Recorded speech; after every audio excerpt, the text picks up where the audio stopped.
ነበር። ፍቅረኛ ነው? አዎ። እንዴት ተዋወቃችሁ? አይ ጎረቤት ና የሰፈር ልጅ ነው። እሺ። ከዛ አብረን ነበር ወደ 6 ዓመት አብረን ቆይተን ነበር። ከዛ ከሀገር ወጣሁ። ከወጣሁ ወዲህ ደግሞ 3 ዓመት ሆኖኛል። ከዛ ሽማግሌ ልካለው ብር ይጠይቀኛል። ከዛ ብር አልሰጥም ስል ሽማግሌ ልካለው ይለኛል።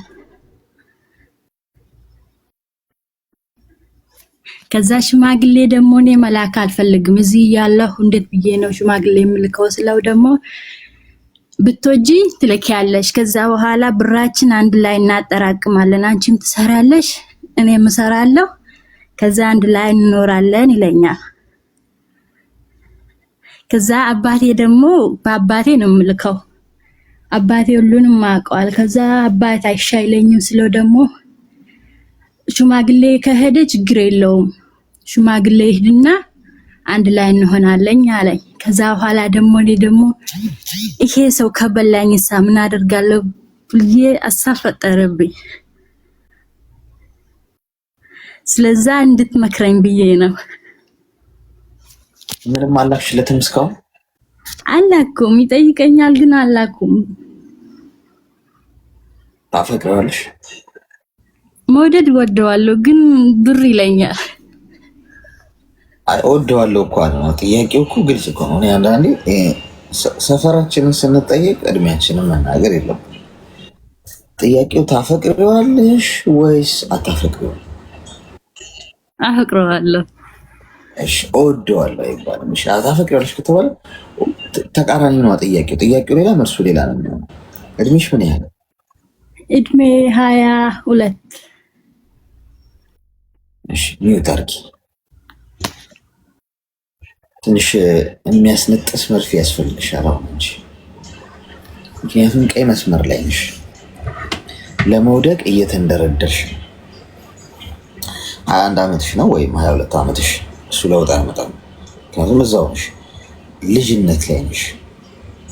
ያው በዚህ እድሜሽ የመብሰል ነገሮች ላይ እንድታስተውይ አይጠበቅም፣ እንደ እድሜሽ። በዚህ ሰዓት ፍቅረኛ ምንድን ነው የሚጠቅመው? ምንድን ነው የሚያደርግልሽ?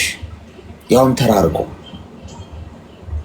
እሺ እኔ ፍቅረኛ የምትይዙት እንደው አጋር ፈልጋችሁ ነው? እንደው ሰው ብቻውን ይሁን ዘንድ ጥሩ አይደለም መልካም አይደለም ስለሚባል እንደው ድጋፍ፣ የሀሳብ ድጋፍ በህይወት የረዳት ፈልጌ ነው ብትሉ እንኳን አይሆንም እኮ። ለምሳሌ አንቺ ተራርቃችሁ ሩቅ ነሽ፣ በምንድን ነው የሚረዳሽ? በምንድን ነው የሚያግዝሽ? በምንድን ነው ድጋፍ አጋር የሚሆነው? ተራርቆ ፍቅር፣ ተራርቆ ትዳር በሽታ ነው የሚያተርፍልሽ። ሌላ ምንም የምታተርፊ ነገር እና የአንቺን ገንዘብ አሰስፎ ለመብላት የተዘጋጀ ተኩላ ነው አጠገብሻል። ሽማግሌ ልላክ። ሽማግሌ የሚልከው እንኳ አንቺን ለማግባት አይደለም፣ ይሄ እንትኑን ለማጽናት ነው። ለእሱ የምትልኪለትን ገንዘብ በተማመን እንድትልኪለት። በቃ ሽማግሌ ተልኳል ባህሌ ነው ብለሽ እንድታስብ። ባህልሽ እንኳን በዚህ ሰዓት 80 የተፈራረመሽ ያለሽው ባህልሽ እንኳን ቢሆን ገንዘብ መላክ ትክክል አይደለም። መጠቀሚያ ነው የምትሆነው። ሁለተኛ ለአባትሽም እንኳን ቢሆን መላክ ትክክል አይደለም። በደንብ አስመሪበት እና አዳምጪ። አባትሽን መርዳት ትክክል ነው፣ እርጂ፣ ማገዝ፣ መደገፍ፣ በዓል ሲመጣ ከተማው ማሳከም። ገንዘብሽን ግን አስቀምጡልኝ ብሎ መላክ ሴምቲንግ ለፍቅረኛሽ እንደምትልኪው ቁጠር። ምክንያቱም አባትሽም ሰው ናቸው።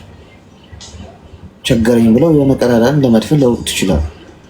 አንቺን ለመጉዳት ብለው እኮ አይደለም የሚያደርጉት። ምናልባት ሜቢ አባትሽ ናቸው የአንቺን ውድቀት አይመኙም። አንቺን ለመጉዳት ብለው ባይሆንም እንኳን ችግራቸውን ለመፍታት ሲሉ እጃቸው ላይ ያለውን የአንቺን ህልም ሊቀጩት ይችላሉ። አንቺ ለፍተሽ መከራ በልተሽ የገነባሽውን ያስቀመጥሽውን ገንዘብ በአንድ ቀን ዶግ አመድ ሊሆን ይችላል። ስለዚህ አባትሽንም አጣሻቸው ማለት ነው። በገንዘብ አጠፋሁት ሲሉሽ ምን ታደርጊያቸዋለሽ? መቼም አትገያቸው፣ አትከሻቸው። ፍርድ ቤት አባትሽን ከሰሽ ገንዘብ ናምጡት ያለሽ ነው። ስለዚህ ከዚህ ሁሉ አለመቀደም ነው ማለት ነው። ላለመቀደም ምንድነው መሰረቱ ላይ አጽንቶ መስራት። መሰረቱ ምንድነው? ለማንም ገንዘብሽን አትንኪ ማለት ራስሽ ትይዣለሽ። አካውንት ካለሽ ራስሽ አካውንት ውስጥ ታስቀምጫለሽ። ከሌለሽ ያለሽበት ሀገር አካውንት ከፍተሽ ብርሽን እዛ ታስቀምጫለሽ። ካልሆነም ትይዥውን ሀገርሽን ልትይዥ ይዘሽ ሄደሽ የምታደርጊው ነገር ታደርገሽ። እነዚህን አማራጮች ትወስጃለሽ እንጂ ገንዘብሽን መላክ ትክክል አለ። ይህ ሰውዬ ፍቅረኛ ተብዬው ከሱ ራቂሽ። ወንድ ልጅ ገንዘብ የሚጠይቅሽ ከሆነ አብቅቷል፣ በቃ አያፈቅርሽም። ሎጂካል ሆኜ ላስረዳሽ። እኛ ወንዶች ለክብራችን እንጨነቃለን። ሴትን ገንዘብ አምጪ አንልም። በሴት ፊት መዋረድ አንፈልግም። በተለይ የእውነት የሚያፈቅራት ሴት ፊት ወንድ ልጅ ኖሮት ነው ማሳየት የሚፈልገው። አይደለም ከእሷ ሊቀበል እንደሌለው እንድታውቅ አይፈልግም ሴቷ። ገብቶሻል? እንደሌለው ወንድ ለወንዱ ማለት ነው። ምክንያቱም ስለሚያፈቅራት ትንሽ አድርጋ እንድታሰበው እንድትገምጠው ስለማይፈልግ ሁልጊዜ ሰርቶ መገኘት፣ አግኝቶ መገኘት፣ ኖሮት ማሳየት ነው የሚፈልጉት። እውነተኛ አፍቃሪ ወንድ ነው የምልሽ። ማያፈቅርሽ ከሆነ ግን አንቺ ወደድሽው ጠላሽ፣ ገመትሽው አልገመትሽው ገንዘብ ላኪና አጠራቅመን ነገር እናድርግ ይልሻል። ስለዚህ ፍቅርም ምንም አይጠቅምሽም። አሁን ስርዓት ይዘሽ ስትር ብለሽ መስመርሽን አስተካክለሽ እምቢ ማለት ጀምሪ። ተግባባን? ግልጽ ነው? እሺ አዲስ አመሰግናለሁ። እሺ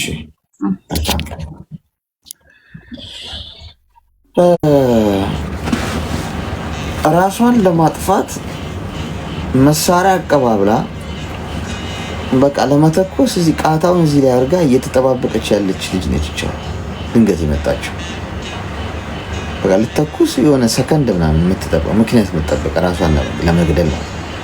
እንደዛ ነው የሚቆጠረው። ፍቅረኛ ኑሮ ራሱ ፍቅረኛ ሆኖ አይደል እንዴ? እኔ እናት እንዴት ተቀና እንዴ የሚጨቀጭቀሽ እየመጣ ኑሮ ራሱ እንደገና ሌላ ጤና ይስጥልኝ። እንኳን ደህና መጣሽ። እንኳን ደህና ቆየኝ።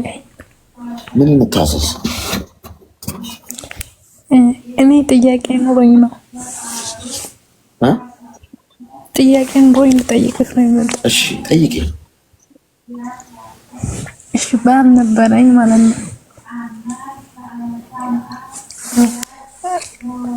ባሌ ጋር ከተለያየን 6 አመት ሆኖናል። ከተለያየን ሳይሆን እኔ አዲስ አበባ ሰው ቤት መስራት ከጀመርኩ ከዛ አዲስ አበባ ሙኜ ብሬን ሁሉ ለሱ ነው የምልከው። እኔ ምንም ነገር የማስቀረው ነገር የለኝም። ከዛ እሱን መተው አስብኩኝ። ምክንያቱም እኔ ብር ለሱ ሰጥቼው ሀገር ጨብራ ያረዳኝ ነው። ከዛ መጨረሻ ላይ ወደዚህ ሀገር መምጣት ሳስብ ብር ስጠኝ ስለው የለኝም አለኝ። ከዛ እኔ ተወድሬ ምን ብዬ መጣሁ እዚህ ሀገር። ከዛ እዚህ ሀገር መጥቼ ሌላ ልጅ ነበረ የረዳኝ ልጅ። እሱንም እንደ ፍቅረኛ አድርጌ ነበር የማወራው። ከዛ የእሱንም ብር ለዛ ለደላላው መልስለት ብዬ ሰጥቼው ነው የመጣው። ደላላው አልሰጠውም። ልጁ በሱ ብር እንዲሄድኩ ነው የሚያውቀው፣ ይሄኛው ልጅ ሁለተኛው ልጅ። ከዛ አሁን ሁለታቸውም ከኔ ብር ነው የሚፈልጉት። ስለዚህ ምን ማድረግ አለብኝ? ማንና ማን ናቸው ብር የሚፈልጉት ናቸው? ከባሌ ጋር ከተለያየን 6 አመት እኮ ነው ማለት ነው። ከተለያየን ሳይሆን እኔ ሰው ቤት ነው የምሰራው፣ ግን ባሌ ነው በ80 ነው የተጋባ ነው። ከዛ ከዚህኛው ልጅ ጋር ደግሞ እሱ የጎዳኝ ስለሆነ ገንዘቤን እየበላ እሱን ለመተውያ ብዬ በስልክ ተዋወቅንና በስልክ እያወራን ነበር። ይሄኛው ልጅ ግን አግዞኛል ብር። ያኔ እሱም እኮ ባል እያለሽን ፍቅረኛ እሱን ለመርሳት ብለሽ ያሽ? አዎ። እሺ። ከዛ ይሄኛው ልጅ ጋር በስልክ ነው የምንተዋወቀው። የአንድ ሀገር ልጆች ነን፣ ግን በስልክ ነው የምናወራው። በስልክ ነው የተዋወቅነው፣ በስልክ ነው የምናወራው። በስልክ ማለት ለምሳሌ እንዴት ነው የተዋወቃችሁት? ለምሳሌ የአጎቴ ልጅ ነበረ፣ እሱ ተቀብሎ ስራ ያስገባሽ ብሎ ስልክ አቀያየረን። ከዛ እንደ ወንድምና እንዴት ስናወራ ከዛ ፍቅር አወራ። ከዛ እኔ ይሄኛው ልጅ አሁን የማወራው ልጅ ባሌ ጋር እየሄድኩ እንደምኖር ምናምን ነገር ያውቃል። ግን ያኔ ልጅን ሄጄ አይቼ ለመምጣት ምናምን ሄጄ አይቼ የምመጣው ባሌ ጋር ነው። ይሄኛው ልጅ ግን ዝም ብሎ ያወራኛል። እኔ አላውቅም ለምን እንደሆነ። ከዛ ግን ሆኖም ብሬን ሁሉ ለባሌ ሰጥቼው ይሄኛው ልጅ ቸገረኝ ስለው አገዘኝ። ብሩን ግን ልኬለታለሁ። ላላው ቢያስቀርብ ምን እዚህ ጋር መጥቼ ሰርቼ ልኬለታለሁ። አሁንም ቦታ ገዛለሁ ብሎኝ ብር ልኬለት ቦታው እንጃ ቦታው አልተገዛም እያለ ነው ሰው የሚያወራኝ። ያላቅም አሁንም ድጋሜ ደግሞ ብር ነው የሚጠይቀኝ ባሌ። ይሄኛውም ልጅ ብር ነው የሚጠይቀኝ። ስለዚህ ምን ማድረግ አለብኝ? ከባልሽ ጋር ፍቺ አልፈጸማችሁም? አሁን አልፈጸምንም። 25 ነው ታርጊስ። እውነቱን ነው የምናገርሽ። እኔ ያልኩሽም አላልኩሽም ግን ከአንቺ ራስሽ ቁጭ ብለሽ ብታስቢ ከህሊናሽና ከአይምሮሽ ጥያቄ ማምለጥ አትችይም። እና ይሄ ፍርድ ሳይሆን ትክክለኛው ነገር ነው። በቃ መሆን የለበትም። ችግር ካለ ከባልሽ ጋር ችግር ካለ ችግሩን ምን ማድረግ ነው ያለብሽ? መጀመሪያ መፍታት ነው ያለብሽ፣ ወይ ተነጋግሮ ችግሩን ለማስተካከል መሞከር የመጀመሪያ ነገር። ግዴታ የለብሽም ማለት ነው። ይህን ያህል ርቀት መሄድ የለብሽም። ባልሽ ጋር ትዳር ላይ ሆነሽ ከሌላ ሰው ጋር ሪሌሽንሺፕ ውስጥ ለመግባት ይህን ያህል ርቀት መምጣት አይጠበቅብሽም። መብትሽ እኮ ነው ያለመኖር። ደስተኛ ካልሆንሽ በትዳርሽ ምንም አይነት ፍላጎት ከሌለሽ ትዳርሽ ላይ ያንን ትዳር በቃኝ እዚህ ትዳር ውስጥ መቆየት አልፈልግም ብለሽ ከዛ ትዳር ውስጥ ወጥተሽ ነው ሌላ አይነት ሪሌሽንሺፕ ውስጥ መግባት ያለብሽ። ሆኗል አንዴ። አሁን እንዴት ነው የምታስተካክዪው የሚለው ነገር ላይ እናወራው። አንደኛ ከሁለቱም ሰዎች ጋር ማውራትሽን አቁም። በቃ መሆን ከሌለብሽ ከሁለቱም ጋር ነው መሆን የሌለብሽ። መላክ ከሌለብሽ ማንም ሰው ጋር ለመላክ ያለብሽ። ገንዘብን በተመለከተ ገብቶሻል። ገንዘብን በተመለከተ፣ ጠቀምን በተመለከተ፣ ትዳርን በተመለከተ፣ ፍቅረኛን በተመለከተ አሁን ምንም አይነት ሪሌሽንሺፕ ውስጥ የምትቆይበት ጊዜ አለ። ውጥንቅጡ የወጣ ነገር ነው። ሰው በመተው ነው መጀመሪያ ከስር ከስር እያስተካከልሽ የምትሄጂው። ፍቅረኛ አያስፈልግሽም። መጀመሪያ ያኛውን ትዳር መቼ ያስተካከልሽ? ፍቻ አልፈጸምንም ብለሽ መቼ ተዘጋ ቶፒኮ? ይሁን አይሁን ትዳርሽ ላይ ያለው ነገር ይቀጥል አይቀጥል መቼ ታውቆ እንደገና ሌላ ገጽ የምትገልጩ ማለት ነው።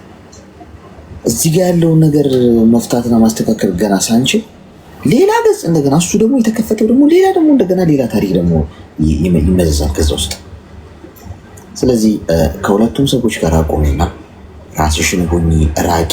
ለ6 ወር ራስሽን አዳምጪ ውስጥ ራቂና ከሰዎች ከፍቅረኛም ባልተብየውን በይ ከቤተሰብ ምናምን ለ6 ወር ያህል ስልክሽን ቀይረሽ አጥፍተሽ ማንም ሰው ሳታወሪ ገንዘብሽን ራስሽ እያሽ ምን ላይ ነው ያለው? እስቲ ምን እያረቁ ነው? የቱ ነው የሚበጀኝ? እንዲህ አይነት ሩጫም አይነት ሙጥንቅሮ የጠፋ ነገር ውስጥ መግባትሽ ትክክል አለ። ፈራሽ ፈጣሪ ነው፣ እኛ አይደለም ልንፈርድ የምንችለው። ግን አሁን መፍትሄው ላይ ማተኮር ስላለብን ገንዘብ ሁለቱም እየጠየቁ ነው ለሚለው መሰረታዊው ነገር ሁለቱንም ማውራት የለብሽም። እንኳን ገንዘብ መላክ ቀርቶ እሺ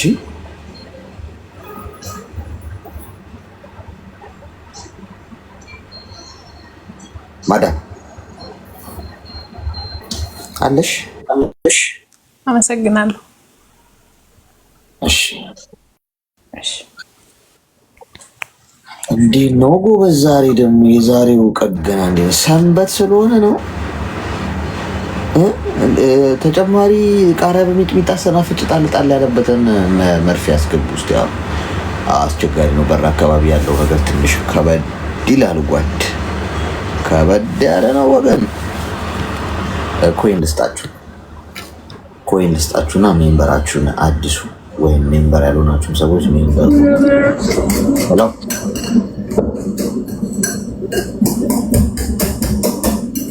ሄሎ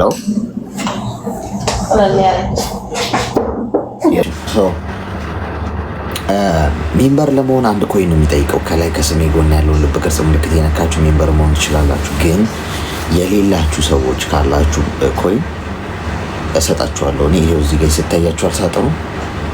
ይሄ ሳጥን ይሰጣችኋል ኮይን። ከ3 ደቂቃ በኋላ እየቆጠረ ነው ወደታች ቆጥሮ ከመጨረሱ በፊት ግን ታብ ላረገ ሰው ነው የሚሰጠው። ይህንን 3 ደቂቃ ሙሉ በጣም ታብ ላረገ ስለሚሰጥ ታብ አድርጉና ይሄ ሳጥኑ ስትነኩት ይሰጣችኋል። ሳጥኑ ስትነኩት ይሰጣችኋል። ከሳጥኑ ውስጥ ወስዳችሁ ከላይ ከስሜ ጎን ያለውን ልብ ቅርጽ ምልክት እየነካችሁ ሚንበር ነው። እሺ ችግር የለም። የሌለን ስለሚለው እኮ ለሌላችሁ እኮ ነው ያስቀምጡት።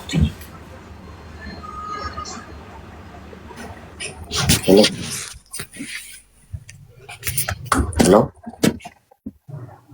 አቤት። ጤና ይስጥልን። አብረው ይስጥልን። አላክስ እንዴት ነው? ሰላም ነው? ይመስገን ፈጣሪ። እንኳን ደህና መጣሽ። እንኳን ደህና ቆያችሁ። ሁላችሁም ሰላም ብያለሁ። ምን እንታዘዝ?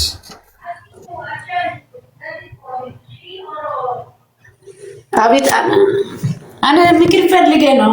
ብዙ ጊዜ አንተ ምክር እየሰማሁ ነበረ። አስገባም ብዬ ነበረ። በፊት ስልኩ ኔትወርኩም ቶክቶክ ተብላሽቶ አልገባም አለ። ይሄ አዲስ ሌላ ስልክ ሌላ አካውንት ላይ ገብቼ ነው ትላንትና አስገባው ያልኩ እምቢ ያልክ ዛሬ እድለኛ ነው እኮ ፈጣሪ ይመስገን። እኔ ምክር ፈልጌ ነው አባቴ። እሺ ቀጥል። እሺ አመሰግናለሁ ስላስገባም። እኔ ታሪክ በጣም ብዙ ነው እና ትንሽ አጠራጥሬያለሁ ነግሬ እወጣለሁ። እና እኔ ባለትዳር ነኝ፣ 2 ልጆቹ እናት ነኝ።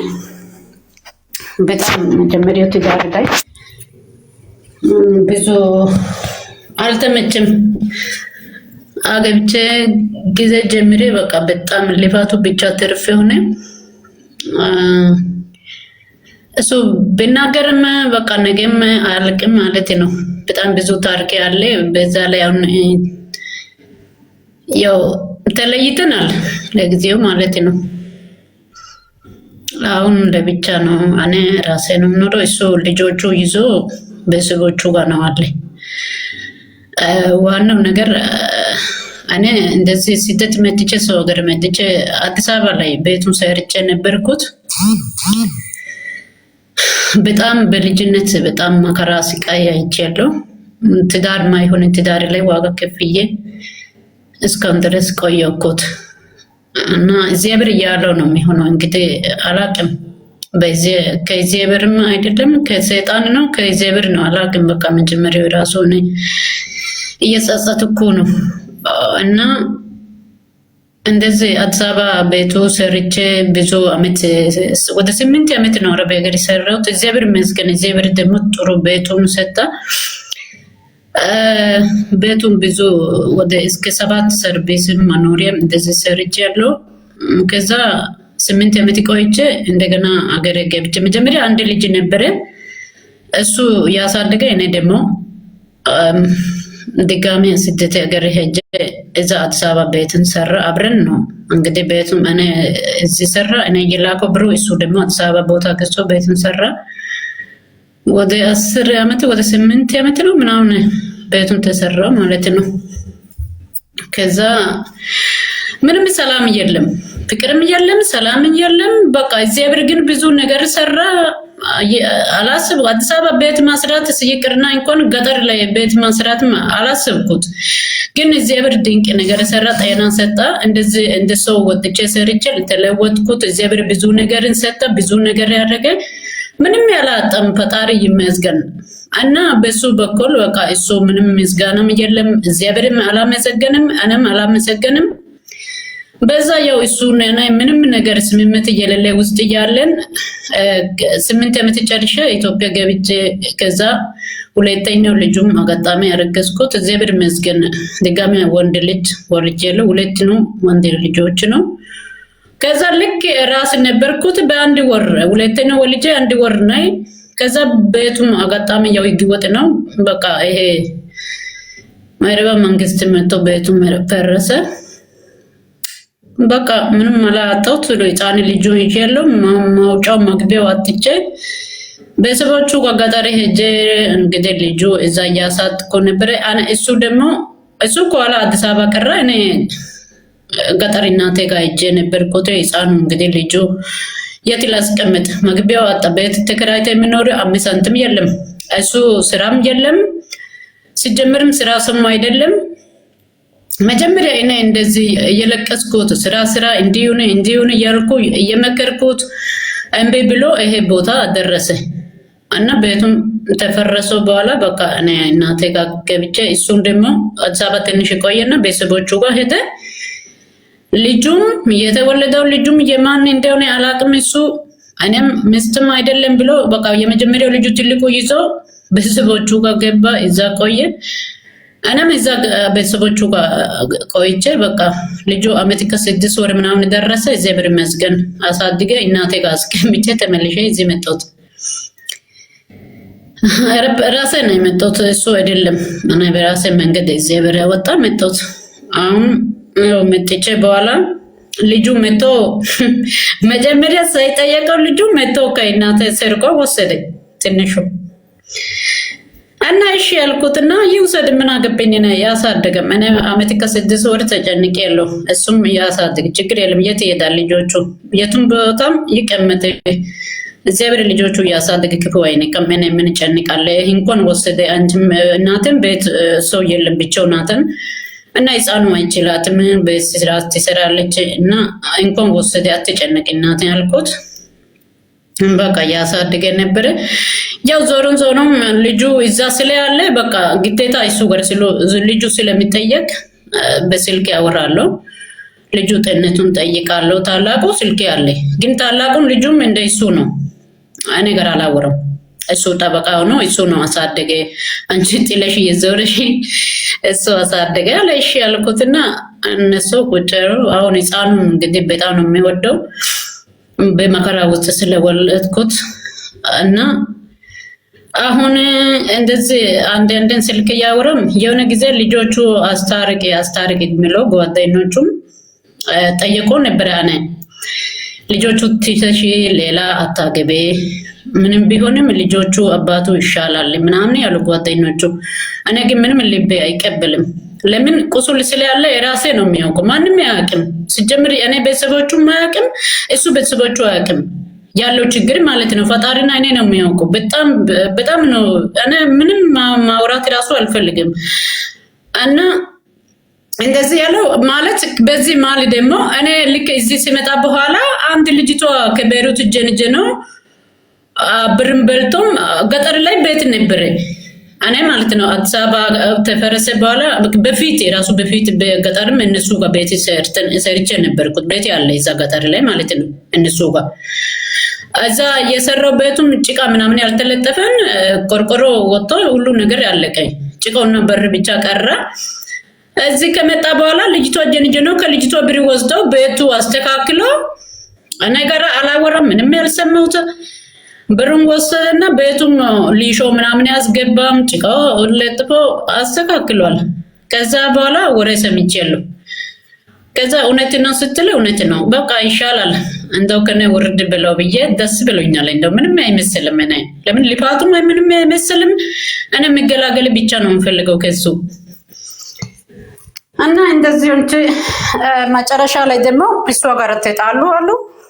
ተጣልቶ በኋላ እኔ ደግሞ ልጁ ስለሚጠየቅ ያው እሱ ጋር አወራለሁ ስልኩ ድጋሚ ደግሞ ልጆቹ ተታርቂ ምናምን ያሉና ከዛ እሺ ያልኩት ልጆቹን ትቼ ሌላ ቦታ መሄድ በቃ ምንም አይደለም አለ። እሱ እንግዲህ ጸባዩን ከቀየረ ችግር የለም አልኩትና ከዛ ምን ያለ ብሩ የልጅቷ ብሩ መልሺ አለ። ወደ 350 ሺህ ብር ነው ምናምን ከልጅቷ ወሰደ። ከዛ መልሺ አለ። እኔ ምን አገባኝ ሲጀምር እኔ የት ሄዶ ነው እኔ ፈረማ አልተፈረመም እና ከማን ጋር ተመካክረ ነው ከሰው ብር በላክ የራሳችሁ ጉዳይ ነው። ልጅቷም አትለቃትም ወይ ብርም ካልከፈለም ወይ እሷ ካላገባም አይለቃትም አለ። ኦኬ በቃ አግባው አልኩትና እንደገና ተጣልተን ተለይተናል። እንደገና ደግሞ እሷ ጋርም ተጣለኝ። እሷ ጋር ተጣልተው ድጋሚ መጣ። እሺ እኔ ጋር ከታት መታረቅ ከፈለክ ሂድና ቤተሰቦቹ ጋር ተታረቂ። ቤተሰቦቹ ተቀይመዋል። ቤተሰቦቹ እሺ ካላለም እኔም እሺ አይልም። አንተ ሳይሆን እኔ ለልጆቹ ብዬ እመልሳለሁ። ግን መጀመሪያ ቤተሰቦቹ ጋር ሄድ ስትል ምን አለ ከቤተሰቦቹ ጋር ገደል ግቢ፣ እኔ ቤተሰቦቹ ጋር አልሄድም። ከፈለገሽ ልጆቹ ጋር ነይ፣ ካልፈለገሽም ከኔ ውጪ አለ። ጭራሽ እኔ ነው የሚወጣው። አዎ እሺ በቃ እኔ እስከሚሄድ ድረስ ጠብቀው አልኩት። አልጠብቅም ወይ ሌላ ሚስት ያገባለሁ ወይ ነይና ነገሩን አስተካከይ ወይ ተታረቂ አለ። እኔ ማታረቅም አልፈልግም፣ ምንም ነገር አልፈልግም ካንተ። ከፈለገ 10 ሚስት አግባው በቃ አልፈልግም አልኩት። እዛ ሁሌ እየጨቃጨቃል። ስልኩ ዘግቼ የሚቀመጥ ልጁ መጠየቅ ግዴታ ነው። ልጁ ደግሞ በጣም ነው የሚወደው ህፃኑ። እኔ ምን እንደሆነ አላውቅም። በጣም ስለሚወድ በቃ ወደ አይችልም። አነ በዛ በልጁ ብዬ ነው እኔ ብሎክ አድርጌ አጠርቼ ቁጭ እላለሁ። ግን ልጁ በጣም ስለሚወድ አይችልም። ትንሽ ጊዜ ካላየም ድምጽ ካልሰማም በጣም ነው የሚጨነቀው። እና እንደዚህ ሆነ እስካሁን ድረስ ቆየሁትና አሁንም አላጥቼለሁ። እንግዲህ ምን እንደሚያደርግም አላውቅም። የሚመለስም ልቤ እሺ አይልም።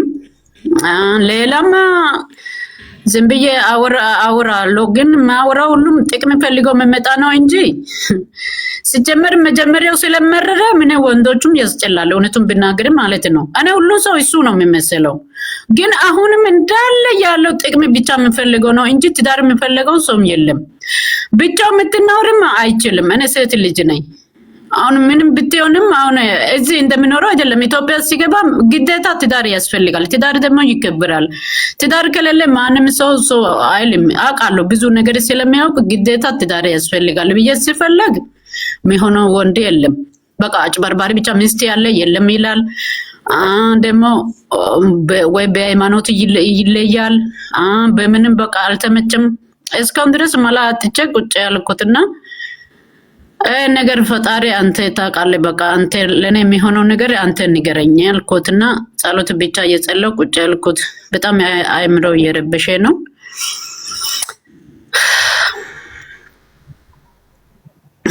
እድሜሽ ምን ያህል ነው? ኧረ እድሜው ቢያንስ 30 ቀን አይቀርም። አላውቅም እድሜው ማውቀ አላውቅም ስንት እንደሆነ። እኔ በልጅነት ነው ሲጀምር ያገባሁት ልጁ። መጀመሪያ ልጁ ትልቅ ነው። የት ነው ያለው እሱ? እሱ ገጠር ነው፣ ቤተሰቦቹ ጋር ነው አለኝ። ልጅሽስ? ልጆቹም እሱ ጋር ነው አለኝ። ያሳደገ ነው። የህፃኑን ብርም ልካለው ልብስ ምናምን የሚገዛው ልጆቹ ያሳድጋል። እኔ አይጠየቅም ምን ያለ ነገር ግን ለህፃኑ ብር ልብስ ምናምን የሚገዛው ይልካለው። ትልቁ እኔ ጋር ስለ ያልተሰማመም እንደው ምንም ነገር ያልሰጥም ለትልቁም ማለት ነው። እንደሱ በቃ ልጁ አንቺ አይደለም ያሳደገሽ ብለው እኔ ብዙ ዋጋ ከፍዬ እስከ 7ኛ ክፍል ድረስ እግዚአብሔርን በከፍዬ ነው አስተምርኩት። ስልኩም በልጅነት ነው ስልክ ገዝቼ የሰጠሁት። ልብሱም እንደ ሀብታም ልጆቹ ያለበስኩት መከራ ስቃይ አይቼ ሰው ሀገር አሳደግኩ። አባቴ ነው አንቺ ያላቅም ስትል ኦኬ ብዬ በቃ ከሁሉም ዋጋ አጥቼ ትዳሩም ተበተነ፣ ቤቱም ተፈረሰ። እንደገና በቃ መላ አጥቼ ነው እዚህ ሀገር ተመልሼ የመጣሁት። እንግዲህ አሁን በቃ አጠገብ ላይ ይሄ ብሩን ልክቼ ይሄ ስራ ይሄ አርግ የሚለው ሰው ራሱ አጥቼ ያለው ማንም የለም። በቃ አንዴ እንደው እግዚአብሔር ለምንድን ነው እንደዚህ ፓት ነው እኔ በልጅነት እንደዚህ ሆነ ያልኩት። እግዚአብሔር እየጠየቅኩ ማለት በጣም ካንተ ምክር ደግሞ ብዙ ጊዜ ነው የሚከተለው። በጣም በምክርም ብዙ ተቀብያለሁ። አይዞሽ ሚዩት አድርጊና አዳምጪ።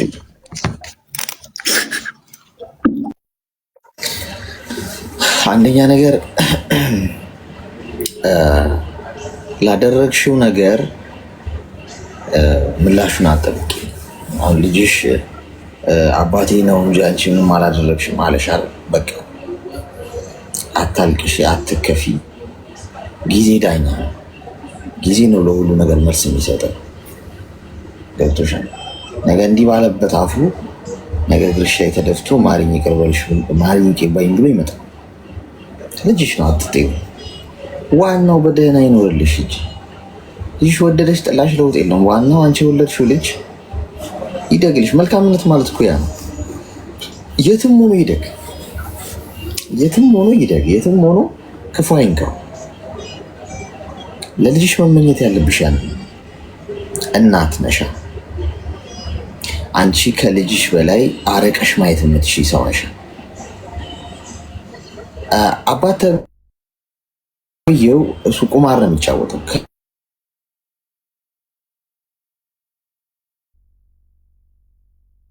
ሲያበቃ አንቺ እንደ ባል ልትቀበይው አትችይም። ቆፍጠን ብለሽ ጠንካራ ሴት ሆነሽ አሁን ለአንቺ ማንም እንደሌለሽ አስብ። በትለሽ ምንም አማራጭ የሌለውና ምንም የሌለው ሰው ምንድነው የሚያደርገው? ለራሱ ነው መቆም ያለበት። ቀጥ ብለሽ ቆሚ። የምትሰሪውን ገንዘብ ሴቭ አድርጊ። ራሽን አትጉጂ። ስለተወሰነ ጊዜ ራቅ በይስ ከዛ አካባቢ ከሱም ከነሱም ከሁሉ ራቅ በይና ጠንካራ ሆነሽ ገንዘብሽን ሴቭ አድርገሽ ጤናሽን ጠብቀሽ ለራስሽ ሆነሽ ነገ ልጆችሽ ቢታመሙ እኮ ይሄ ሰው ከሴት ቀፍሎ የሚኖር ወንድ ስለሆነ አይደርስላቸው። የምትደርሽላቸው አንቺ ነሽ። ተስፋቸው አንቺ ነሽ። አንቺ ምንም አላረግሽልንም ቢሉ ታያቸው፣ የጊዜ ጉዳይ እኮ ነው። እነሱ ማለታቸውን አትይ። አንቺ ግን በልብሽ ምንድነው ሁልጊዜ በተጠንቀቅ ለልጆችሽ አድገው ራሳቸውን እስኪችሉ ድረስ አሁን ለጊዜው ደህና ከሆኑ ራቅ ብለሽ ስራሽን እየሰራሽ ጠንካራ ሴት ሆነሽ በመንፈስ ጠንካራ፣ በራስ መተማመን ጠንካራ ሆነሽ ወደቁ እንኳን ቢባል ቀና መታረጋቸው አንቺ ነሽ የምትሆኚው። ለሁሉም ነገር ጊዜ መልስ ስላለው አታልቅሽ፣ አትከፊ፣ ጠንካራ ሴት ሆኚ። ይህን ሰውዬ ከህይወትሽ በማስወጣትሽ እንደ ባል ትልቁ መዳንሽ እሱ ነው። ህይወትሽ ውስጥ ቢኖር እንደ መሽገር ተጣብቆ ከአንቺ እንደ ማስቲካ አኝኮሽ ነው ሊተፋሽ የሚፈልገው። ከዚህ ሰው መላቀቅ ቻልሽ ማለት በቃ ስኬት፣ ለውጥ የሚጀምረው አሁን ነው። ስለዚህ ልጆችሽን ፈጣሪ እንዲጠብቅልሽ በጤና በእድሜ እንዲጠብቅሽና በአካል ስትሄጂ እንድታገኛቸው ጸሎት እያደረግሽ ጠንካራ ሴት ሆነሽ ማንንም ሰው ላይ ጣት ሳትቀስሪ ገንዘብሽን እያሽ ወደፊት ፑሽ ማድረግ ነው። ከዛ ውጪ ሌላ ሰው ተዋውቀሽ ሁሉም ሰው ጥቅም ነው የሚፈልገው። አዎ በዚህ ጊዜ ማንም ሰው ቤተሰብሽን ጭምር ከአንቺ ጥቅም ነው የሚፈልገው። ከአንቺ ምንም ነገር ካላገኘ ማንም ከጎንሽ አይቆም። ገብቶሻል? ስለዚህ ይህንን ነገር በደንብ አስበሽ ጎበዝ ሴት ሆነሽ መገኘት ይጠበቅብሻል። እቺ ምድር ለልፍስፍሶች ቦታ የላትም። በቃ ደካማ ለመሆኑ ለሚልፈሰፈሱ በቃ እኔ ብለው ምክንያት ለሚደረድረው አትሆንም። ጠንካራ መሆን ለድርድር የምታቀርቢው ጉዳይ መሆን የለበትም። በቃ የግድ ነው፣ ወደድሽም ጠላሽ። እሺ ተግባባን? ማዳም አለሽ? እየሰማችኝ አይደለም እንዳትሉ ብቻ። እኮ አንዳንዴ መርፌው ራሱ እኮ በቃ እኮ ላይሰራ እኮ ይችላል ወገን። ሄሎ እኔ እኮ ሳይከፈትም እያወራሁ እኮ ነው ነበር ያላክስ። እየሰማ ነው፣ እግዚአብሔር ባርከው እየሰማ ነው። እኔማ በፊትም እግዚአብሔር ይመስገን እኔ ጎበዝ ሰው ነኝ። እኔ ራሴ የሚካበድ ሳይሆን እኔ አዲስ አበባ ቀን ስራ ሰርቼ ነው አሳደግኩት። ልጁ አረማታ ተሸክሜ ድንጋይ ተሸክሜ ብሎክ ይሄ ምንድነው ኮብልስቶን 2 ዓመት ሰርቼ ነው እዚህ ሀገር የመጣሁት በራሴ ሁሉ ነገር ጨርሼ። እኔ እንደዚህ ከሰው እጅ የሚጠበቀው ሰው አይደለም። አንድ ቀን እሱ ራሱ አንድ ቀን ማለት ነው ክብርት የሚገዛው ብርም ጠይቄ አላውቅም ባለቤቱ ብዬ ማለት ነው። እግዚአብሔር ምስክሬ ነው። እኔ ስሙ ማጥፋት አይደለም። እኔ እግዚአብሔር ነው ከዚህ ሀገር ያመጣው። እኔ ውሸት ካወራም ጥሩ አይደለም እና በጣም እንዳይነ በቃ የለም ምን እንደ አጋጠምም አላውቅም። ሲጀመር ማንነቱ ሳላወቅም አገብቼ በጣም ስቃይ ያያውት መለየት በሰባቹ በቃ በፊት ነው ተለይ ያሉ ልጁ አንቺና እና አሳድጋለን። መጀመሪያ ልጅ ወልጄ በኋላ ነው እና አሳድጋለን። አንቺ እንደ በፊት ሰርተሽ ኖሪ ተለይ እሱ ስትል እንዴት ልየር አሁን አንተ አገብቼ ያለው ትዳር ብዬ ይዤ ደግሞ ፈትቼ አሁን በልጅነት ትዳር ፈታለች ምናምን ማለት አልፈልግም ብዬ መከራ ስቃዩም አይቼ ስራ አይሰራም። ቤት ኪራይ እኔ ከፍዬ ነው አለክስ እግዚአብሔር ምስክሬ ነው። ቤት ኪራይ እኔ የከፈልኩት ስንት ነገር ያረኩት በቃ ከአቅሜ በላይ ሆኗል። መጨረሻ ላይ እንግዲህ ቤቱም ፓይፐርስ ቢሆን እስካሁን ድረስ ማይሆን ትዳር ሊኖር ነበር። እንኳን ቤቱም እንኳን ፈረሰ አልኩት። እንኳን ፈረሰ ልባቱም እኔ ነው ግን ምንም አይመስልም። ለምን ብዙ ችግር ስላለ እሱ ጋር ተቃጥዬ እንደምኖር ቤቱን ተፈርሶ ትዳርም እንኳን ፈረሰ ብዬ ነው በቃ ተስፋ ቆርጬ የመጣሁት። አሁንም እግዚአብሔር ይመስገን እኔ ራሴ አውቃለሁ እንደዚህ ዝም ብሎ በተኔ አይደለም እንደ ያልክ ቤተሰቦቹ ወንድሞቹ ራሱ ብር ላኪ ስትል ከዚህ በፊት በጣም ብዙ ብር ለክቻለሁ። ከዛ አሁንም ላኪ ስትል የለም እኔ አሁን በኋላ እኔ ታውቃላችሁ ቤቱን ተፈረሰ ትዳሩን ተፈረሰ እኔ ብቻ እንደምኖር ያታውቃችሁ ለምን ትጠየቃላችሁ ሲሉ ሁሉ ወንድሞቹ ሁላችሁም ብሎክ ያርጎ ነው አሁን አላወሩም እኔ ጋር የራሳችሁ ጉዳይ ብዬ ነው አሁን እዚህም እየሰራው ማለት ነው። እኔ በመጨረሻ የሚያናደደው ልጁ ነው። እኔ አሁን ከሁሉም በቃ ባዶ ልትሆን ነው ልጄ ራሱ ስንት መከራ አይቼ ቀን ስራ ሰርቼ ያሳደግኩ ልጁ ሊከድ ነው። አሁን እንግዲህ ፈጣሪ አንተ ያለው ይሁን በቃ ብዬ አንተ አለቅሳለሁ። አንተም ራሴ በቃ እንደዚህ ፈታ ብዬ ግሩፕ ምናምን ቸርች ገብቼ ጸሎት ያደርጋለሁ ጸሎትም ሰማለሁ። በቃ እሱ ጋር ብቻ ነው የሚያወራው እንጂ ማንም ከእናቴ ሌላና አንድ እህት ያለች እግዚአብሔር ይባርካት። እነሱ ጓደኞቹ እዚህ ያላችሁ በቃ ፈታ ያርጉ ነው ጓደኞቹ ነው ብር ከፍለው እዚህ ያመጡ ምንም ያገናኙ ጓደኞቹ እዛ ውጭ ሀገር የምታወቃችሁ ነው የዳላላ ብር ከፍለው ነው እዚህ ያመጡ። ማንም አጠገብ ብግስ ስለቤተሰቦቹ ስለባል ማንም ያጠገብ አይሆንም። አመት ከ6 ወር ቤቱን ተፈረሰ ልጁ ህፃኑ ይዤ ገጠሪ ላይ ተቀምጠ 10 ብር ካርድ ያመለው ሰው የለም። አሁን ግን ይደውላሉ ይቀጥቅጣሉ ይጨቀጨቃሉ ይሰድባሉ። አረ እኔ ምንድነው እኔ አሁን በኋላ ምንድነው አመራጩ ልጆቹ ማገዝ የራሱ እኔ ምን ነገ ሄጄ የት ልግባ? አሁን እናቴ ጋር ልገባ ነው ሞትቼ እሄዳለሁ እንጂ እናቴ ጋር አልገባም። ወይ እግዚአብሔር ወይ ደህና ትዳርን ስጠኝ ወይ እኔ መኖሪያ ስጠኝ በቃ አንድ ነገር ስጠኝ ብዬ እግዚአብሔር ራሱ እንደሰው እየጨቃጨቀው ነው። በቃ ምንም አማራጭ መንገድ የለም። እግዚአብሔር እንግዲህ ምን እንደያደርገው አላውቅም። ብቸኝነት ነው በጣም እንደሚሰማው ማለት ነው። እንደው አይዞሽ እንዲሁን ማለት እንደው አንድ ነገር እንዲያርግ ማለት ሁላችሁም ራሳችሁ ይወዳሉ ራሳችሁ ትዳር ነው የሚኖሩ። እኔ ግን በትዳርም አይደለም የለፈው 8 ዓመት ሁሉ የለፈው ቤቱን ፈርሽ አሁን የት ነው እኔ የሚገባው? አንድ ሰው እኔ የሚያስበው ሰው የለም አላክስ እሱ ነው የሚያናድደው። እኔ ጤና እግዚአብሔር ይመስገን ስራ ይሰራለሁ። ፈጣሪ ጥሩ ስራ ሰጥቶኛል። እዚህ ሀገር ራሱ ጥሩ ቤት ያጋጠመ አሁን እግዚአብሔር ይመስገን በጣም እየለወጥኩ ነው እየሰራ ነው። ግን አንድ ብቻይነቱ ማን ያለ ነገር እኔ እያልኩ ነው። እግዚአብሔር እናቴ እንኳን አንድ ነገር ብትሆንም እኔ እሞታለሁ እዚህ ሀገር አልሄድም። ማን ያለ ማንም የለም።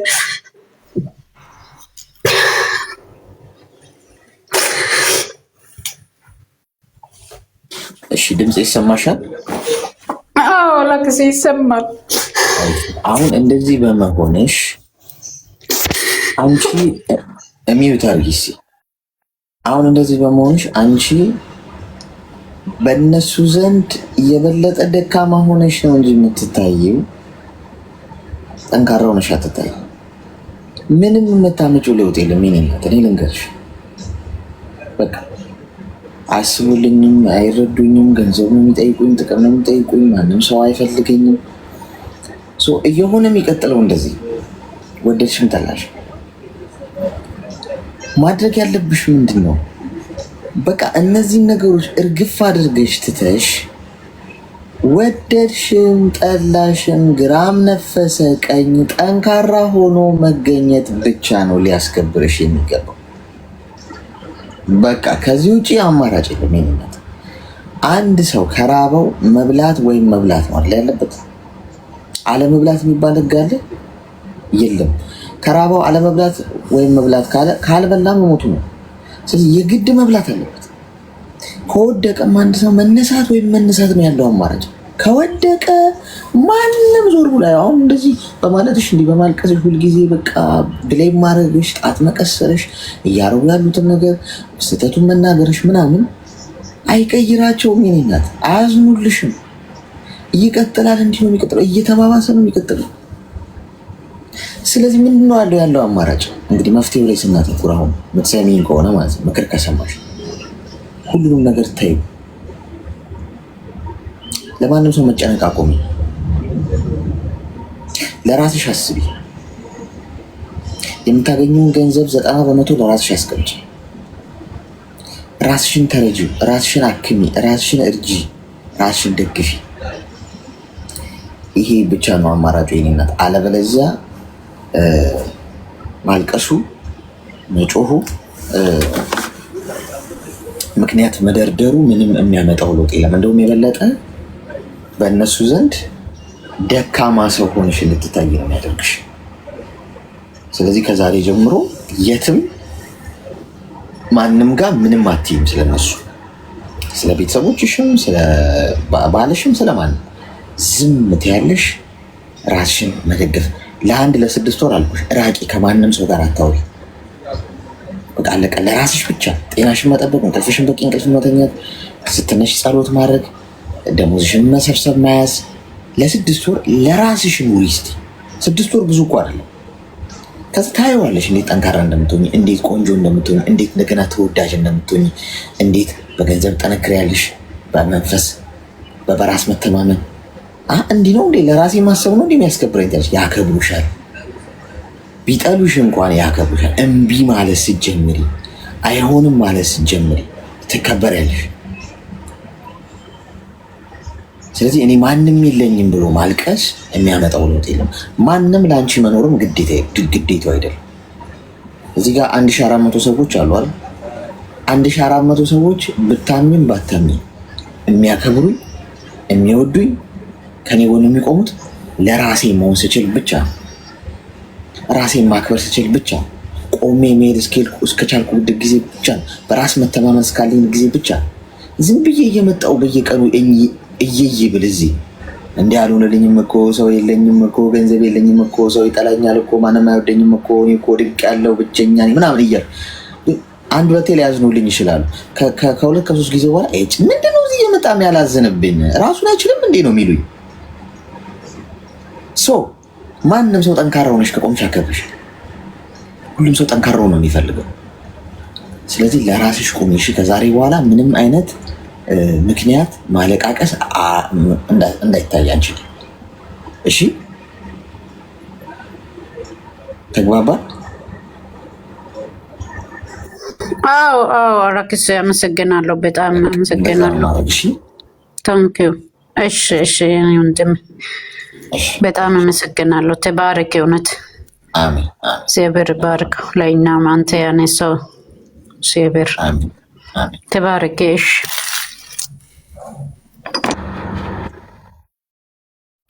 እሷ አሁን ካለችበት ስሜት አንጻር ነው። ግን ስሜቷን አንዴ ከተናገረች እና ካወጣችሁ በኋላ በሁለት እግሯ መቆም አለባት። ገብቷችኋል? አለበለዚያ ዋጋ ትከፍልበታለች። በዛሬ ጊዜ የሚረዳኝ ሰው የለም ማለት የለባችሁ። ራሳችሁን ካልተረዳችሁ ሰው እንዲረዳችሁ መጠበቅ የለባችሁ። ይሄ ሰው በሰላም ነው እንደ እኔ ኮይን ምናምን የሚለው በሰላም ነው ወዳጅ እዚህ ቤት አብሮ ይስጥልን። ሰላም ነው። በአንድ ጊዜ እንዴ ተቆጣጠርኩ እኮ ጓድ። እኔ ራሱ ኮመንት ጽፌበት አላውቅም። እኔ ቤቴ ላይ እንዳንተ ማለት ኦኬ ጻፍ እንግዲህ የሚፈልግ እንትን ያርግ፣ አይመለከተኝም። ግን በቃ እንዴ 3-4 ሰከንድ እኮ ካረከው ባሽን አረከው እኮ ጓድ። እንዴ አይደክምም እንዴ? ይገዙሃል እንደዚህ በማድረግ። እሺ ጤና ይስጥልኝ የኔ እናት፣ እንኳን ደህና መጣሽ። እንኳን ደህና ቆየና። ለክሶ ሰላም ነው? ሰላም ነው ይመስገን። ምን እንድታዘዝ? አይ የኔ እንኳን የሆነ ሀሳብ ነበረ። እሺ የቤተሰብ ጉዳይ ነው። የኔ እንኳን ይቻላል። በሚገባ አሁን ገር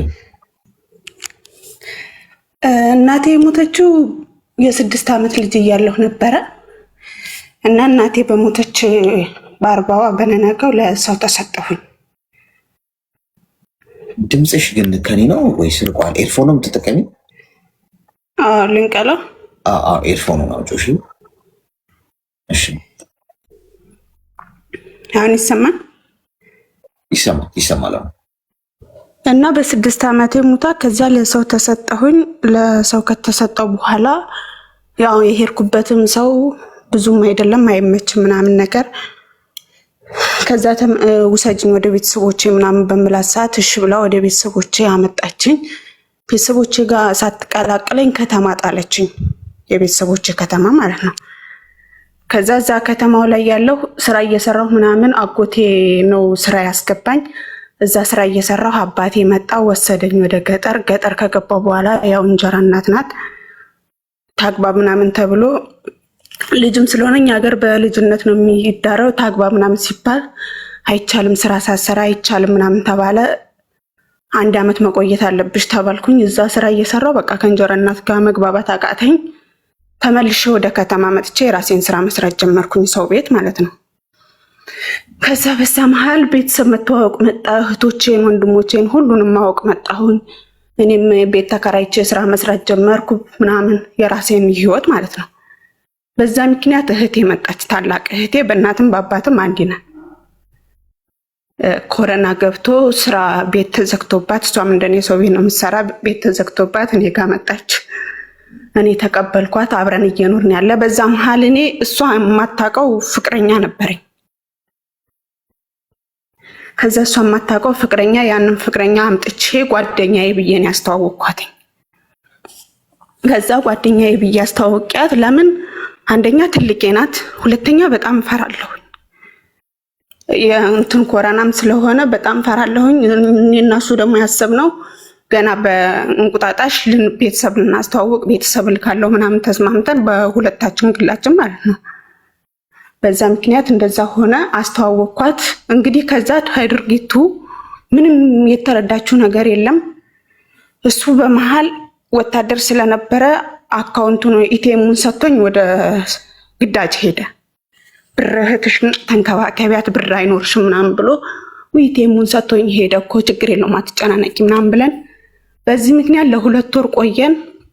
እሱም ሳይመጣ እሷንም ለእንቁጣጣሽ እንድትመጣ ተቀጣጥረን ቤቷ ተከፍቶ ሄደች። ከዛ ለእንቁጣጣሽ እንድትመጣ ተቆጣጥረን እኔ ለእንቁጣጣሽ ያው ፕሮግራም ስላለኝ ዝግጅት ላይ ነኝ ምናምን ሁሉ ነገር ተዘጋጅቷል። ጓደኞቼ ጎረቤቶቼ ተዘጋጅተው ምናምን ሳለ እሷን ትመጫለሻ ስላት እመጣለሁ ቀሚስ ግዢልኝ አለች። እሺ ቀሚስ ገዛሁላት ምናምን እየጠበቅኳት ልክ ቋግሜ ላይ ሴትዮዋ እርጉዝ ናት ትቻት አልመጣም፣ እንዴት አድርጌ ትቻት ልምጣ፣ አለቀሰችብኝ ምናምን አለች። ከዛን እንደዛ ስትል በቃ እሺ አትጨናነቂ፣ እንደዛ ከሆነ ብር ካለ ሁሌም አመት ባል ነው፣ አይዞሽ ዋናው ጤና ነው ምናምን አልኳት። በዚህ ምክንያት ድሮም አንቺ እኔ እንድመጣ አልፈልግም ብላ በ4 ነጥብ ዘጋችኝ። ይሄ እንግዲህ ምክንያት መሆኑን አላውቅም። እሱም በዛው ጠፋ። ግዳጅ ሄድኩኝ ምናምን ብሎ መልእክት አስቀመጠ፣ በዛው ጠፋ። ሁሉም ነገር ቀረ። በጠፋ በ1 ወሩ ተመልሶ መጣ። ከግዳጅ መጣሁ ብሎ ሲመጣ እኔ በጣም ታምሜ ነበረ። አሞይ ምናምን ስራ አቁሜ ሂድ ምናምን ብለው ለካ እሷ ናት የላከችው። እሷ ከላከችው በኋላ እሱ እኔ እንደመጣ ነው የማውቀው እንጂ እሷ መላኳን አላውቅም። ከዛ ስልኩ ላይ የእሷ ስልክ ሲደወል ያው ነገሩን ላሳጥረው ብዬ ነው። የእሷ ስልክ ሲደወል ማናት የደወለችው ምናምን ስል እህትሽ እየደወለች ነው ምናምን አለ። አወሩ። ከዛ አገናኘችኝ። የፈለግሽውን ነገር እሱ ይስጥሽ ምናምን ብላ እሷ እንደ ማዘዝ ጀመረች። ከዛ እንደዛ ስትለኝ ግራ ገባኝ። ምንም አላልኳትም። እሺ ችግር የለውም ይሰጠኛል ምናምን አልኳት። እሱ ስላስታረቀን እሺ ምናምን አልኳትኝ። እሱም ተነስቶ ሄደ። በነገው ተመልሶ መጣ። ተመልሶ እንግዲህ እንደ ፍቅረኛሞች ነው የተቀበለን፣ ግን እግዚአብሔር በሚያውቀው በዛ መሀል ምንም ግንኙነት አልነበረንም። ከዛ እንደ ፍቅረኛዬ ስለተቀበልኩትኝ ሁሉን ነገር አዘገጃጅቼ ምናምን በደካማ ጎኔ ተቀብዬው ቁጭ ብለን እያወራን ያለ እሱ ተነስቶ ወደ ሽንት ቤት ሄደ። ስልኩ ተደወለ። ስልኩ ሲደወል የኔ ፍቅር ብሎ የእህቴ ስልክ ቁጥር ነው ያለ። ከዛ የእህቴ ስልክ ቁጥር ነው ያለ። ምንም አላልኩም፣ ዘጋሁትና ወደ ፍሮንትን ውስጥ ሚስጥር መደበቂያውን ደግሞ ነው ያውቀው ነበረ። እዛ ውስጥ ስገባ ከእህቴ ጋር ፎቶ ምናምን አየሁኝ። ማለት በቃ እንደ ጓደኛ ሆኑ ያሳለፉትን ምናምን ነገር። ከዚህ በፊት እህትሽ እንደዚህ እያደረገችኝ ነው፣ ፎቶ ላክልኝ፣ እንዲህ ላክልኝ እያለችኝ ነው። ልላክላት ስለው እና ምን ችግር አለው ላክላት ነበር ምለው። ለምን እኔ በኖርማሊ ነው ያሰብኩትኝ። ከዛ ያንን ሳይ በራሴን በቃ መቆጣጠር አቃተኝ፣ በጣም አመመኝ። እሱም ደነገጠ ማየቴን ሳቅ። በዛው ተለያየን። ሽማግሌ ሲላክባት ለምን እንደዚህ ታደርጊያለሽ? እህትሽ እኮ ናት፣ ለምን አላመከርሻትም? ለምን አትጠይቂያትም? እንደዚህ ታደርጊያለሽ ምናምን ሲሏት ወይ እሷ እኮ እህታችን አይደለችም ብላ ተናገረች። ይሄን ደግሞ ያለችበት ምክንያት መጀመሪያ እንደዚህ ቁጭ ብለን ስናወራ አንቺ እኮ እናትሽ አራስ ቤት ሆነሽ ትታን ሄዳ እናታችን አንቺንም ትታሽ ሄዳ አባትሽ ደግሞ ለኔ ካላት ትሙት ላንቺ ካላት ለኔ ካላት ትሙት ለራሷ ካላት ትደግ ብሎ ጨፌ ላይ ጥሎሽ ነው ሄደ ብላ ነበር። አሁን ደግሞ ያንን አዘዋውራ እሷ እኮ እናትና አባቴ ጨፌ ውስጥ አግኝተዋት አሳደጓት እንጂ የእናቴም የአባቴም ልጅ ብላ ካደች። ያንን መቆጣጠር አቃተኝ። እኔ ብዙ አመት ቤተሰቦቼ ናቸው ያልኳቸው ሰዎች በቃ መቆጣጠር አቃተኝ። ብዙ ሰው ስጠይቅ አክስቶቼ አጎቶቼን የምላቸውን ስጠይቅ አንድም በቂ ምክንያት ሊሰጡኝ አልቻሉ። እናንተ የጻል ልጅ ጨዋታ ምናምን አያታችን ሞተች፣ ለቅሶ ሄደን ሁሉንም ሰብስቤ አባቴም አለ አክስቶቼ ምናምን ስጠይቃቸው በቃ ሁሉም አፋፌን ነው የሚሉኝ። ሁሉም ማለት ነው በቂ መልስ ሊሰጡኝ አልችሉም። ወይ እሷን ለምን እንደዚህ አደረግሽ ብለው ሊቆጧትም ሊገጽሷትም አልቻሉ። ሲጀመር አንቺ እንዴት ያለኔ ፈቃድ እሱን ለምን አልጠረጠርሽኝም? ለምን አልጠየቅሽም? ያን ያህል ቤቴ ሲቀመጥ 10 ጊዜ ሲመጣ ምንድነው ብለሽ አስበሽ ነው? እሱን ከመያዝሽ የተነሳ ለምን እህቴ አይደለችም ብለሽ ካርሽ ስላት አንቺን እኮ መጠየቅ አይጠበቅብኝም አለች። እሺ ሌላ ግን እግዚአብሔር በሚያውቀው ሰውነት ንክኪ የለንም። በእርግጥ እሱም ሃይማኖቱ ሌላ ነበር። ሃይማኖቱን ቀይሮ እንደምንጋባ ምናምን ነበር ቃል ተግባብተን ቁጭ ያልነው። ግን ሌላው የውስጥ አካል ንክኪ ባይኖረንም የከንፈር ምናምን ንክኪ አለን። ይሄን እንኳን እንዴት እያወቅሽ እንዴት ማን ነው ምንድነው ብለሽ እኔ ስላስተዋወቅኩሽ እኔም መጠየቅ ሲገባሽ እና አንቺም ይሄን መጠየቅ አይገባኝም ምናምን ብላ አንቺ ባለጌ ነሽ፣ አንቺ እኔ ጥሩ ህይወት እንዲኖረኝ አልፈልግም ምናምን ብላ ከወንድሞቼ ጋር ማቀሳሰር ጀመረች። ወንድሞቼ የኔ ትንንሽ ናቸው። አንዲ ትልቅ አለ የእናት ልጅ ነው። እሱ ጭራሽ እኔን ገጸጸኝ። እሷ እንደዚህ አታደርግም። እሷ ምላስ አላት። አንደኛ አብረውን ያደጉት እኔ ብቸኛ ያደግኩት። እኔ ደግሞ እንደዚህ ወሬ ምናምን ሰውን ማሳመን አላቅበትም። እና ሁሉም እንትን አሉኝ። ከዛ በቃ ፈጣሪ ይፍረድ። እኔ ምንም አልልም። ከሁላችሁም መልስ አጣሁ። ፈጣሪ ይፍረድ ብዬ ሁሉን ነገር ታውኩት። ለምን ማንም መልስ ሊሰጠኝ አልችልም። ከዛም ስጠይቅ እኔ ከየት ነው የተወለድኩት ምናምን ብዬ ሳጣራ ተይ እባክሽ እሱ የጻል ልጅ ወሬ ነው ምናምን እያሉ ሽፍንፍን ነው የሚያረጋከስ ታጎት ምናምን አሉ። ሁሉንም እንደዚህ ፍቅር ተዋውቂያቸዋለሁ ከመጣሁበት አመት ጀምሬ ማለት ነው። እዛ ያንን ሁሉንም መልስ አጣሁኝ። ግራ ገባኝ። የአባቶቼ ልጆች 9 ናቸው። 9ኙንም በያሉበት እየሄድኩኝ ማጣራት ጀመርኩ። ግን አንድ በቂ ሊሰጠኝ ስላልቻለ ተመልሼ በራሴ ወጪ እዚህ አረብ ሀገር መጣሁ። ከመጣሁ በኋላ ሁሉም ይደውሉልኛን ችግር ነው የሚያወሩልኝ፣ ይደውሉልኛን ችግር ነው የሚያወሩልኝ። ለእያንዳንዱ ብር ላኩኝ። ግን በላኩት በነገው እግዚአብሔር ይስጥሽም አይሉ ደርሶኛልም የለ ዝም ነው የሚሉ ቤተሰቦች አይደላቸውም። እሺ አባቴን ራሱ ስንት ቀን ጠይቄ በመጽሐፍ ቅዱስም አስይዤ ጠየቅኩት። በቂ መልስ ሊሰጠኝ አልችልም። ቪዲዮ እያወራሁት በዚህ መጽሐፍ ይዤሃለሁ ንገረኝ ስለ እኔ ማንነት ስለው በቃ ማንነቴ ሊነግረኝ አልቻለም። አሁን ወይ እነሱ ከኔ ጥቅም እንጂ ፍቅር አይፈልጉም። እኔ 1000 ዓመት ብጠፋ የት ገባች የት ወጣች አይሉ። አሁን እነዚህ ለመወሰን አቃተኝ። እንዳልተዋቸው ቤተሰብ የለኝ ማን የለም። ቤተሰቦቼን አንዳንዴ እንዲያስተዋውቁኝ ብዬ ግራ ገባኝ። እናቴን እንዳልጠይቃት እናቴ የለች። ማን ላውራ ማን ልጠይቅ? እስቲ ምን ትለኛለህ አሌክሶ? ወይስ ልተዋቸውና ብቻዬን ልኑር? ወስዶ ለሰው ሰጥቶኝ እንኳን አሁን በዚህ በረቀቀ ሰዓት መጽሐፍችን ማንበብ አልችል። የእሱ ልጆች እንዳለ 9 እኔ 10ኛ ልጅ ነኝ እንዳለ የተማሩ ናቸው። እኔ ግን በአሁን ሰዓት መጽሐፍ አልችል ማንበብ አልችልም። በሱ ወስዶ ለሰው በሰጠኝ ምክንያት ማለት ነው። እዛ የሰጠኝ ቦታ ደግሞ ለስራ ብቻ ስለምታደርግ ሴትዮዋ ትምህርት ቤት አላስገባችኝ።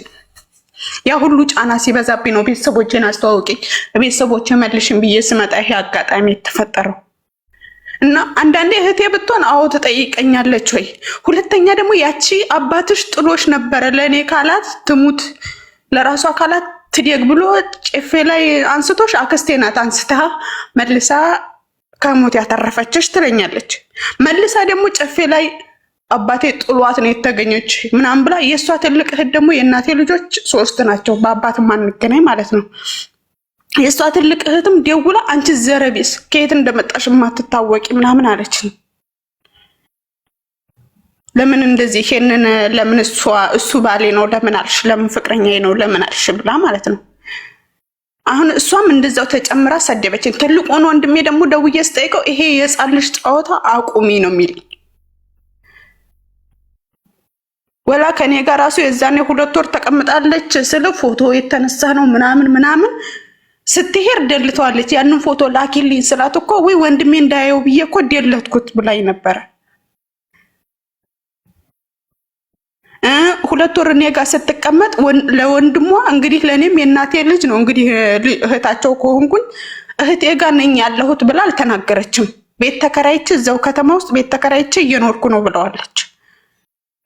በባሌ ብር በዛ በፍቅረኛ ብር እየተደራደረን ወይ ቸግሮኝ ምናምን እንደዚህ ሆኜ ብላ ለሱ ታወራዋለች። እና በዚህ መሃል አሁን ምን ማድረግ ነው ያለብኝ? ልተዋቸው ከናንድኛው ከህይወታቸው ልውጣ? አሁን እኔ እሷንም ትቻት በቃ እንደፈለገች ትሁን ብዬ እሱንም ትቻቸው ፈጣሪ እንኳንም ግንኙነት አላረግን ምናምን ብዬ ራሴን አጽናንቼ ቁጭ ብያለሁ። ግን ከቤተሰቦቼ ልውጣ ወይስ ምን ላድርግ? አሁን በጣም ውሳኔ ለመወሰን ከበደኝ። ሌላ ስልክ አሁን በፊት እከታተል ነበር፣ ያንን ስልክ ከነ ሁሉ ነገር እሱን ለመጣል ወስኜ ሌላ ይሄን አሁን እንደ አዲስ ነው ራሴን በቃ ብቻዬን ልሁን ምናምን ብዬ ያዘጋጀው ስልክ ነው ይሄ። በዚህ መሃል ምን ላድርግ? ልተዋቸው ወይስ ቤተሰቦቼ አይደሉም ወይስ ናቸው የሚለውን ነገር መልስ የሚሰጠኝ ሰው አጣሁ። በቃ ብቻዬን ሆንኩኝ። እድሜሽ ምን ያህል? 26 ዓመቴ ነው። እሺ ኒው ታርኪ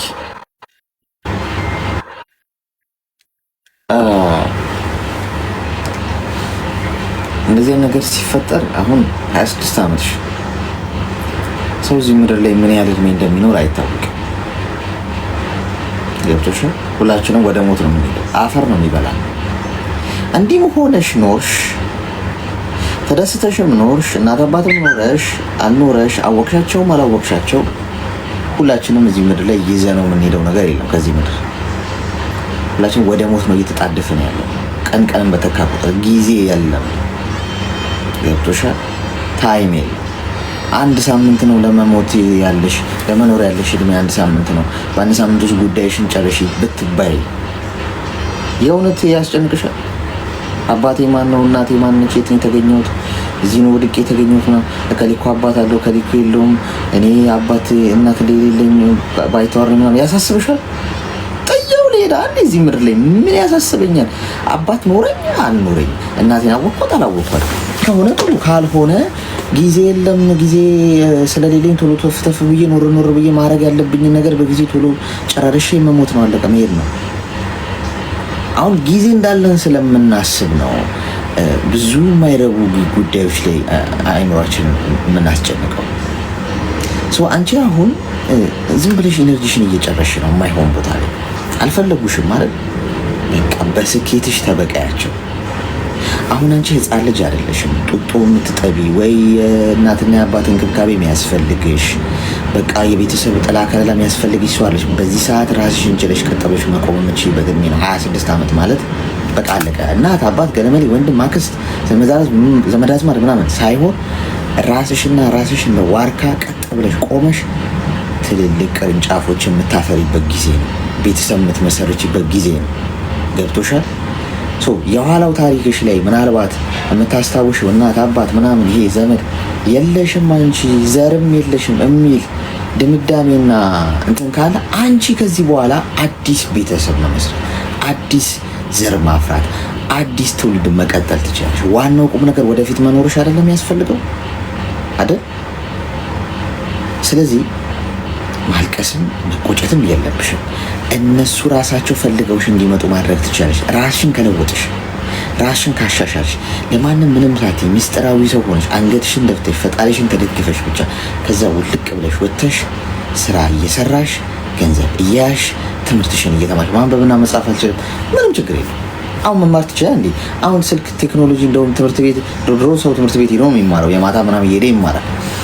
አሁን ትምህርት ቤት መሄድ አይጠበቅብሽም። ትምህርት ቤት ሄጄ ልመዝገባት ስልክሽን አውጥተሽ ዩቲዩብ ብትከፍቺ ከአንድ ጀምሮ መማርና ማንበብና መጻፍ የማይችል ሰው እንዴት የሚለው ነገር ጎግል ላይ ሰርች ብታደርጊ ራስሽን ብትጠይቂ ቁጭ አድርገሽ ጎን ለጎን ራስሽን ማስተማር ትችላለሽ።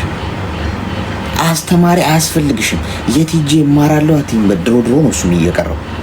አሁን ቤትሽ ስማርት ስልክ ካለሽ ከአንቺ የሚጠበቀው እንዴት ነው ብለሽ ማጣራት ነው። ከዛ በኋላ ቁጭ ብለሽ ስቴፕ ባይ ስቴፕ ስራ እየሰራሽ ገንዘብሽን እያገኘሽ እዚህ ደግሞ እየተማርሽ ጎን ለጎን ከዛ በኋላ ራስሽን ታስመርቂያለሽ። ራስሽ አስተምረሽ ጥረትሽ ነው ዋናው። ለዛ ነው አንቺ አሁን የ10 ዓመት ልጅ ሆነሽ ቢሆን ይኸውልሽ የ5 ዓመት ልጅ ሆነሽ ቢሆን ልክ ነሽ እኮ የምታወሪው ነገር እኮ እናቴ ማን ነች አባቴ ማን ነው ቤተሰቤ ደግፉኝ ትያለሽ። ቢካዝ ገና ለአቅመ ሔዋን እንኳን ስላልደረሽ በአስተሳሰብ ድጋፍ ያስፈልግሻል።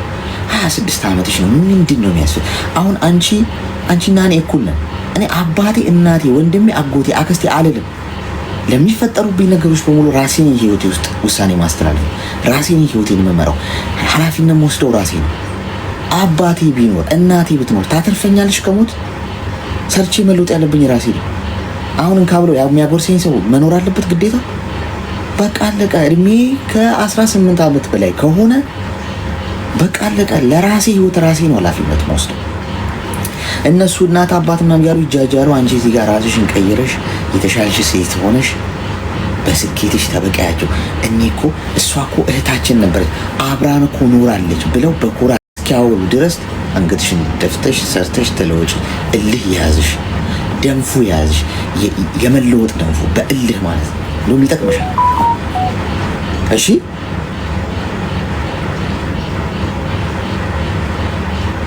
ተግባባን? እሺ በርቺሽ። እሺ አመሰግናለሁ። እሺ ሁልጊዜ እንደምትሞቱ እያሰባችሁ ኑሩ ምላችሁ ለዚህ ነው። ባይዚ የማይረባ ጊዜ ላይ የማይረባ ታይም ላይ ነገር ላይ ጊዜያችሁን አታባክኑ። ልሞት አንድ ሐሙስ እንደቀረኝ አድርጌ ነው የምኖረው። እኔ ለምሳሌ ሁሌ ይህን ሪማይንድ እያረኩ ራሴን የምቆየው ለምንድን ነው? ተራ ጉዳይ ጭንቅላቴን አይዘው። አሉባልታ ቦታ፣ የማይሆን ቦታ፣ ውድቀት ቦታ፣ ያጣሁት ቦታ ላይ አልገኝም ሳለቃቀስ። ለምን? አንድ ሐሙስ ለቀረኝ ነገር ምንድን ነው ማለት ቶሎ ተፍ ብሎ ኑሮ ብሎ ማለፍ ነው። አለቀ። ሁሉም ኃላፊ ነው። መቃብር ውስጥ ከገባን በኋላ እኮ ማን ያስታውሰናል? ከዚህ ዓመት ኖሮ እዚህ ዓመት ድረስ ኖረ፣ እዚህ ትምህርት ቤት ተማረ፣ እድሜው ለትምህርት ሲደርስ ምናምን ከዛ ታቃዛ ጋር ነው የሚያበቃው። ጤና ይስጥልኝ። እንኳን ደህና መጣሽ። እንኳን ደህና ቆየህ። እንዴት ነህ አሌክስ? ይመስገን። ድምፅሽ ምንድን ነው? ኤርፎን ነው የምትጠቀሚው? ኦኬ እሺ፣ ላጥፋ። አሁንስ? እሺ አሁን ይሻላል መሰለኝ። እሺ ቀጥይ። አሁን አሪፍ ነው? አሁን አሪፍ ነው። እሺ እንዴት ነህ? ይመስገን ደህና ነኝ፣ ፈጣሪ ይመስገን።